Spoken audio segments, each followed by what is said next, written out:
साथियों, आप सभी का स्वागत है हमारे इस यूट्यूब चैनल सिंधु ज्ञान शिक्षा केंद्र पे।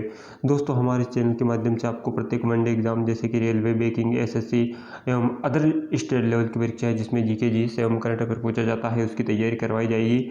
और यदि आप हमारे चैनल के माध्यम से अपनी तैयारी करना चाहते हैं तो आप हमारे यूट्यूब चैनल सिंधु ज्ञान शिक्षा केंद्र को सब्सक्राइब करें, वीडियो को लाइक करें और अपने दोस्तों के साथ इस वीडियो को शेयर करना ना भूलें।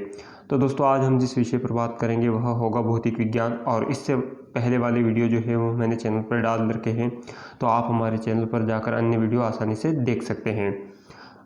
तो स्टार्ट करते हैं दोस्तों। इसी के साथ कुछ इंपॉर्टेंट फैक्ट इस प्रकार से है कि विद्युत की इलेक्ट्रिसिटी क्या होती है दोस्तों कि भौतिक विज्ञान की वह शाखा जिसमें आवेशों का अध्ययन किया जाता है विद्युत की कहलाती है।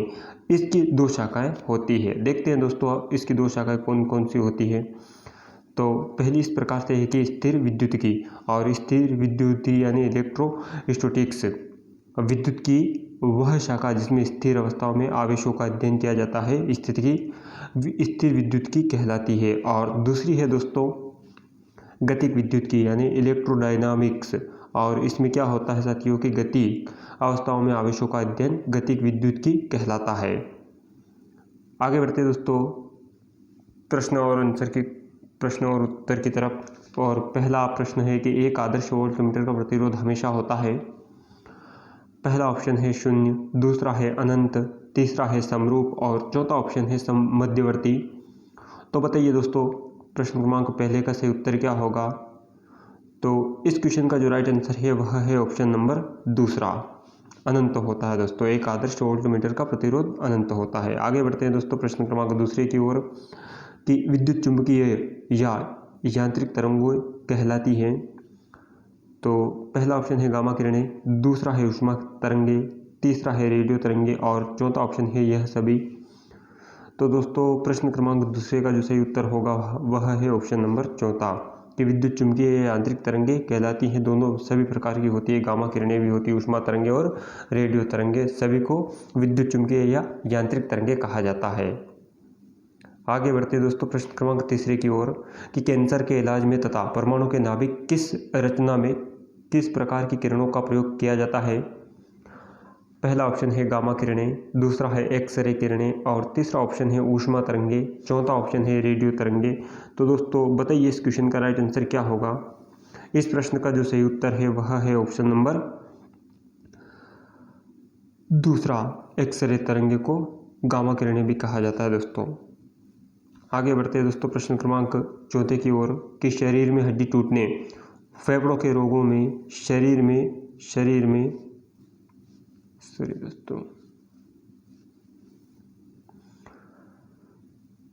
में छुपी गोली हाथी का पता लगाने के लिए किस प्रकार की किरणों का प्रयोग किया जाता है।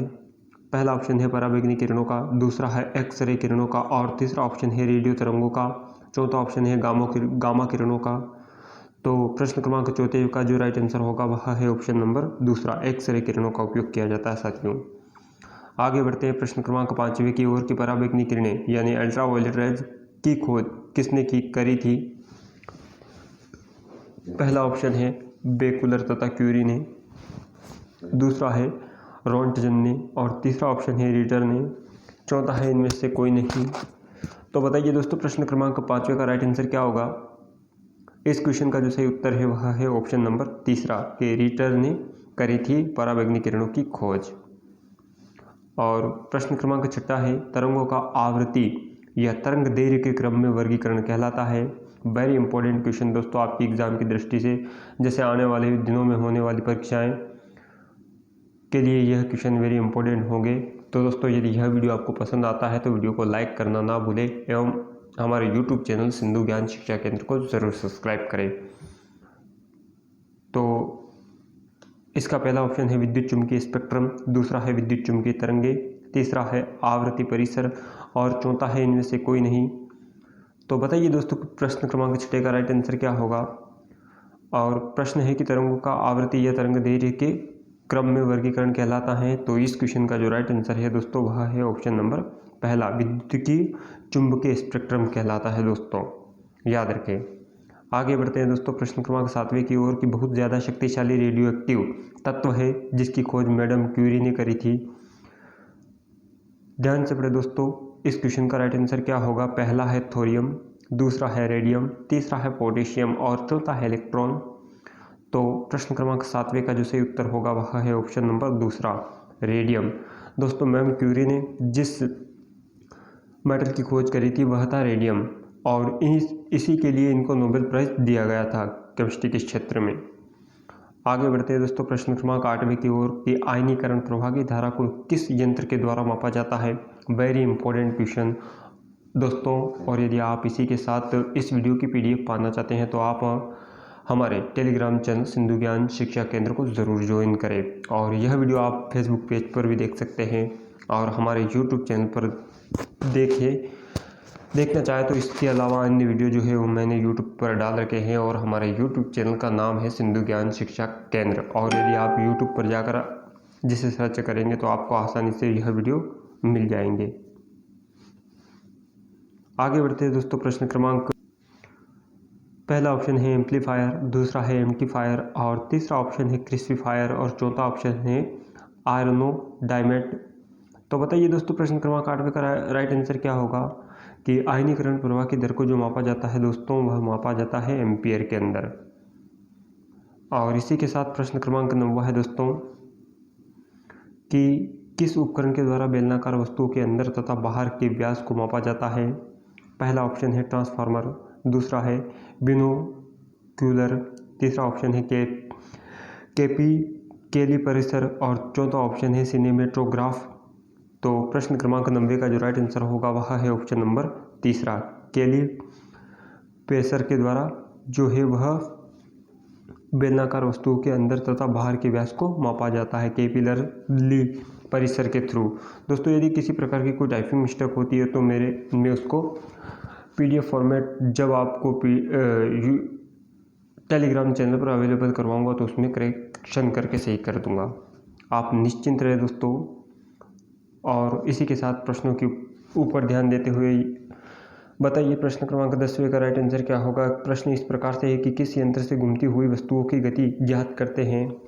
किस यंत्र से घूमती हुई वस्तुओं की गति को ज्ञात किया जाता है? वेरी इंपॉर्टेंट क्वेश्चन दोस्तों। बताइए पहला ऑप्शन इस प्रकार से है कि हाइड्रोमीटर, दूसरा है बाइनोकुलर और तीसरा ऑप्शन है गायरोस्कोप, चौथा ऑप्शन है हाइग्रोस्कोप। तो प्रश्न क्रमांक 10वें का जो राइट आंसर होगा वह है ऑप्शन नंबर तीसरा, गायरोस्कोप के थ्रू याद किया जाता है दोस्तों। आगे बढ़ते हैं प्रश्न क्रमांक 11वें की ओर कि किस प्रकार की किरणों की गतिज ऊर्जा उच्च होती है? पहला ऑप्शन है अल्फा किरणें, दूसरा है बीटा किरणें, तीसरा ऑप्शन है गामा किरणें और चौथा है रेडियो तरंगे। तो प्रश्न क्रमांक 11वें का जो सही उत्तर होगा वह है ऑप्शन नंबर पहला कि गतिज ऊर्जा का किरणों में कि यह किरणों की गतिज ऊर्जा उच्च होती है तो अल्फा किरणों की गतिज ऊर्जा सबसे उच्च होती है साथियों। 12वां प्रश्न है कौन सी किरणों का आवेश इलेक्ट्रॉन के आवेश के समान तथा द्रव्यमान इलेक्ट्रॉन के समान होता है? पहला ऑप्शन है अल्फा किरणें, दूसरा है बीटा किरणें, तीसरा है गामा किरणें और चौथा ऑप्शन है विद्युत चुंबकीय तरंगे। तो प्रश्न क्रमांक 12वें का जो राइट आंसर होगा वह है ऑप्शन नंबर दूसरा, बीटा किरणें कहलाती हैं। आगे बढ़ते हैं दोस्तों प्रश्न क्रमांक 13वें की ओर कि किस प्रकार के उपकरण का प्रयोग मस्तिष्क के ट्यूमर का पता लगाने तथा हृदय के दोषों को ज्ञात करने में किया जाता है? पहला ऑप्शन है अल्ट्रासोनोस्कोप और दूसरा ऑप्शन है वेंचुरीमीटर, तीसरा ऑप्शन है स्पीडोमीटर, चौथा ऑप्शन है सिस्मोग्राफ। तो बताइए दोस्तों प्रश्न क्रमांक 13वें का राइट आंसर क्या होगा?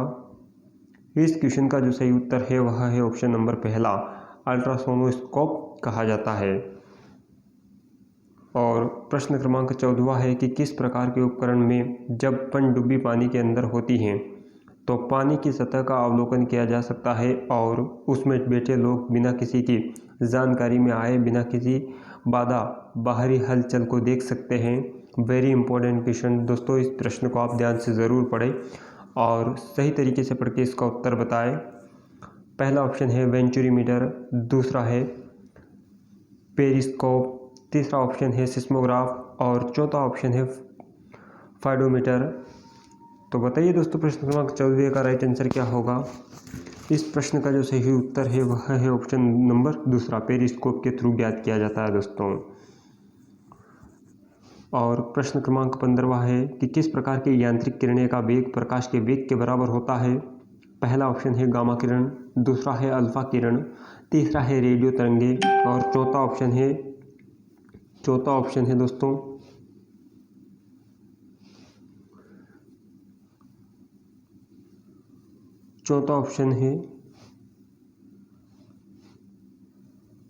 विद्युत तरंगे। तो बताइए प्रश्न क्रमांक 15वें का राइट आंसर क्या होगा। तो दोस्तों प्रश्न क्रमांक 15वें का जो वह है ऑप्शन नंबर पहला, गामा किरणें कहा जाता है दोस्तों। आगे बढ़ते हैं प्रश्न क्रमांक 16वें की ओर कि सीवी रमन को किस क्षेत्र में कार्य करने के लिए नोबेल पुरस्कार से सम्मानित किया गया था। पहला ऑप्शन है ध्वनि मापी, दूसरा है प्रकाश प्रकीर्णन, तीसरा ऑप्शन है रेडियोधर्मिता और इसी के साथ चौथा ऑप्शन है क्रायोजेनिकी। तो सीवी रमन को जो नोबेल प्राइज दिया गया था दोस्तों वह दिया गया था प्रकाश प्रकीर्णन के कारण की खोज के लिए दिया गया था दोस्तों। अगला प्रश्न है प्रश्न क्रमांक 17वां कि लेंज का नियम निम्नलिखित में से किसके लिए आवश्यक है। पहला ऑप्शन है ऊर्जा का संरक्षण, दूसरा है द्रव्यमान का संरक्षण और तीसरा ऑप्शन है रेखीय संवेग संरक्षण, चौथा ऑप्शन है कोणीय संवेग संरक्षण। तो बताइए इस क्वेश्चन का राइट आंसर क्या होगा। इस प्रश्न का जो सही उत्तर है वह है ऑप्शन नंबर पहला, ऊर्जा संरक्षण के लिए लेंज के नियम की आवश्यकता होती है। आगे बढ़ते हैं दोस्तों प्रश्न क्रमांक 18वें की ओर कि न्यूट्रॉन की खोज की थी। वेरी इंपॉर्टेंट क्वेश्चन दोस्तों, बताइए इस प्रश्न का सही उत्तर क्या होगा। पहला ऑप्शन दे रखा है रदरफोर्ड, दूसरा है थॉमसन और तीसरा ऑप्शन है चैडविक, चौथा है न्यूट्रॉन। तो प्रश्न क्रमांक 18वें का जो राइट आंसर होगा वह है ऑप्शन नंबर तीसरा कि न्यूट्रॉन की खोजकर्ता का नाम था चैडविक। प्रश्न क्रमांक 19वें की ओर बढ़ते हैं दोस्तों कि परमाणु क्रमांक कहते हैं किसे कहा जाता है दोस्तों। पहला ऑप्शन है प्रोटॉन तथा न्यूट्रॉन की संख्याओं के योग को, दूसरा है नाभिक में उपस्थित प्रोटॉन की संख्याओं को और तीसरा ऑप्शन है नाभिक में उपस्थित न्यूट्रॉन की संख्या को, चौथा ऑप्शन है न्यूट्रॉन और इलेक्ट्रॉनों की संख्या के योग को। तो बताइए दोस्तों प्रश्न क्रमांक 19वें का राइट आंसर क्या होगा। इस प्रश्न का जो सही उत्तर है वह है ऑप्शन नंबर दूसरा कि परमाणु क्रमांक नाभिक में उपस्थित प्रोटॉन की संख्याओं को कहा जाता है। आप इस क्वेश्चन को अपनी नोटबुक में ज़रूर नोट डाउन करें दोस्तों, वेरी इंपॉर्टेंट है आपकी एग्ज़ाम की दृष्टि से ये क्वेश्चन। और वैसे भी दोस्तों मैं यहाँ पर जो आपके सामने क्वेश्चन आंसर डिस्कस कर रहा हूँ ना वो वेरी इंपॉर्टेंट क्वेश्चन है, क्योंकि यह मैंने कई प्रकार के एग्ज़ाम पैटर्न को ध्यान में रखते हुए यहाँ पर इस मटेरियल को तैयार किया है। और 20वां प्रश्न है कि एक छड़ चुंबक द्वारा उत्पन्न चुंबकीय बल रेखाएं। पहला ऑप्शन है चुंबक पिंड के अंदर प्रतिच्छेद करती हैं, दूसरा ऑप्शन है केवल उदासीन बिंदुओं पर प्रतिच्छेद करती हैं, तीसरा ऑप्शन है केवल उत्तरी एवं दक्षिणी ध्रुव पर प्रतिच्छेद करती हैं, चौथा ऑप्शन है किसी पर भी प्रतिच्छेद नहीं करती। तो बताइए प्रश्न क्रमांक 20वें का सही उत्तर क्या होगा। इस क्वेश्चन का जो राइट आंसर है वह है दोस्तों किसी पर भी प्रतिच्छेद नहीं करती हैं। और 21वां प्रश्न है कि सिलिकॉन तथा जर्मेनियम अर्धचालक होते हैं। पहला ऑप्शन है एक संयोजी, दूसरा है त्रिसंयोजी और तीसरा ऑप्शन है 5 संयोजी और चौथा ऑप्शन है दोस्तों चतुर्थ संयोजी। तो बताइए इस क्वेश्चन का सही उत्तर क्या होगा। प्रश्न क्रमांक 21वें का जो राइट आंसर है वह है ऑप्शन नंबर चौथा कि चतुर्थ संयोजी कहलाता है दोस्तों। आगे बढ़ते हैं प्रश्न क्रमांक 22वें की ओर कि प्रोजेस्टेरॉन की खोज किसने करी थी। पहला ऑप्शन है जे थॉमसन, दूसरा है जेम्स चैडविक और तीसरा है एंडरसन, चौथा ऑप्शन है रदरफोर्ड। तो प्रश्न क्रमांक 22वें का जो राइट आंसर होगा वह है ऑप्शन नंबर तीसरा, एंडरसन ने करी थी दोस्तों। और प्रश्न क्रमांक 23वां है कि एक कूलॉम आवेश बराबर होता है। पहला ऑप्शन है 16.25 × 10⁻18, दूसरा ऑप्शन है 16.25 × 10⁻23 और तीसरा ऑप्शन है दोस्तों 16.25 × 10⁻−18 और चौथा ऑप्शन है दोस्तों 16.25 × 10⁻−23। वेरी इंपॉर्टेंट क्वेश्चन दोस्तों, बताइए प्रश्न क्रमांक 23वें का सही उत्तर क्या होगा। तो प्रश्न क्रमांक 23वें का जो राइट आंसर है वह है ऑप्शन नंबर पहला कि एक कूलॉम आवेश बराबर जो होता है दोस्तों वह 16.25 इंटू 10⁻18 होता है। आगे बढ़ते हैं दोस्तों प्रश्न क्रमांक 24 की ओर कि किस तार की प्रतिरोधकता निर्भर करती है। किसी तार की प्रतिरोधकता निर्भर करती है, उसके किस चीज़ पर यह निर्भर करती है। पहला ऑप्शन है लंबाई पर, दूसरा है पदार्थ पर, तीसरा है क्रॉस सेक्शन एरिया पर और चौथा है इनमें से कोई नहीं। वेरी इंपॉर्टेंट क्वेश्चन दोस्तों, बताइए प्रश्न क्रमांक 24 का राइट आंसर क्या होगा। इस क्वेश्चन का जो सही उत्तर है वह है ऑप्शन नंबर दूसरा, कि प्रतिरोधकता जो निर्भर करती है दोस्तों वह करती है पदार्थ पर। और प्रश्न क्रमांक है दोस्तों 25वां, कि श्यानता की इकाई क्या कहलाती है। बताइए इसका राइट आंसर क्या होगा। पहला ऑप्शन है पास्कल, दूसरा है पॉइज और तीसरा ऑप्शन है पॉइज जूली और चौथा है इनमें से कोई नहीं। तो दोस्तों प्रश्न क्रमांक 25वें का जो राइट आंसर है वह है ऑप्शन नंबर पहला। और दोस्तों ये थे आज के कुछ इंपॉर्टेंट 25 क्वेश्चन जो मैंने आपके सामने डिस्कस किए हैं। और यदि आप इस वीडियो की PDF पाना चाहते हैं तो आप हमारे टेलीग्राम चैनल को ज्वाइन कर सकते हैं। हमारे टेलीग्राम चैनल का नाम है सिंधु ज्ञान शिक्षा केंद्र और सेम यही नाम यूट्यूब चैनल का भी है। और यूट्यूब चैनल पर यदि आप दोस्तों विजिट करते हैं तो आप हमारे वीडियो को लाइक करें एवं चैनल को सब्सक्राइब करना बिल्कुल ना भूलें, क्योंकि दोस्तों यह वीडियो जो है मैंने टाइपिंग और काफ़ी कंटेनर के साथ में इस वीडियो को तैयार किया है। और यदि किसी प्रकार की त्रुटि रहती है तो आप हमें सजेशन दें ताकि हम कम से कम समय में उसे सुधारने का प्रयास कर सकें। और दोस्तों इस टाइम पर इस चैनल को आपके सहयोग की ज़रूरत है, इसलिए आप हमारे YouTube चैनल को सब्सक्राइब करना बिल्कुल ना भूलें। जय हिंद, जय भारत, धन्यवाद दोस्तों।